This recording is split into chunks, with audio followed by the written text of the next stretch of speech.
ہر minute کوئی نہ کوئی اس دنیا سے رخصت ہو رہا ہے اور اس جہان فانی کو اپنے پیچھے چھوڑ رہا ہے۔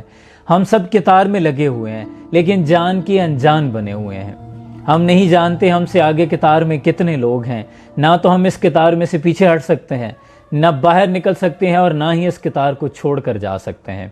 حضرت شیخ سعدی رحمۃ اللہ علیہ ایک جنازہ پڑھ کر فارغ ہوئے تو دفنائے گئے شخص کی قبر پر کھڑے ہوئے ساتھ ایک نوجوان کھڑا تھا، اس سے مخاطب ہوئے، کہنے لگے تمہارے خیال میں اگر اس شخص کو دوبارہ زندگی دے دی جائے تو یہ کیا کرے گا؟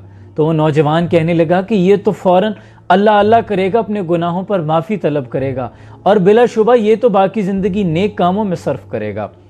تو اس پر شیخ سعدی رحمۃ اللہ علیہ نے فرمایا کہ اس کے پاس تو اب وقت نہیں، ہاں البتہ تم یہ ضرور کر لینا۔